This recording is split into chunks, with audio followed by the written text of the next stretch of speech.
ఏదైతే గూగుల్కి సంబంధించినటువంటి ఇక్కడ మనకు వస్తున్నటువంటి డేటా సెంటర్కి సంబంధించినటువంటి అనుమానాలు దానికి సమాధానాలు చూస్తే సెంట్రల్ గవర్నమెంట్ అంచనా ఏంటంటే ప్రతి ఏటా కూడా 10,588 కోట్ల ఆదాయం వస్తుంది అన్ని పన్నులు ఇతరత్ర కలుపుకొని ఈ గూగుల్ ద్వారా.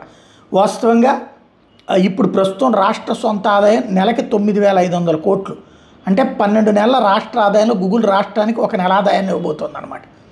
అంటే అంత భారీ ఆదాయం రాబోతోంది. మనకి నెలకి 10,000 కోట్లు వేసుకుంటే అంచనా 12,000 కోట్లు వస్తున్నట్టు, ఇదే 1,20,000 కోట్లు వస్తున్నట్టు, అందులో 11,000 కోట్ల దాకా గూగుల్ నుంచినే వస్తున్నట్టు అనమాట. అదే సందర్భంలో గూగుల్కి నీళ్ల పరంగా చూస్తే పోలవరం నుండి పురుషోత్తంపట్నం ద్వారా ఇవ్వబోతున్నారు.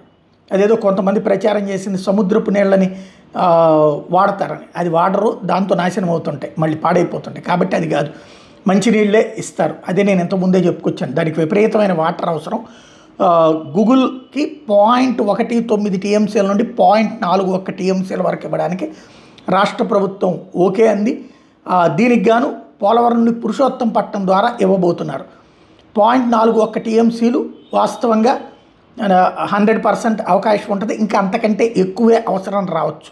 గూగుల్ నీళ్ళని స్ప్రేయింగ్ విధానాలు కాకుండా అత్యధికంగా కన్జర్వ్ చేసి చేయడానికి ప్రిపేర్ చేసుకుంటుంది. ఓవరాల్గా చూస్తే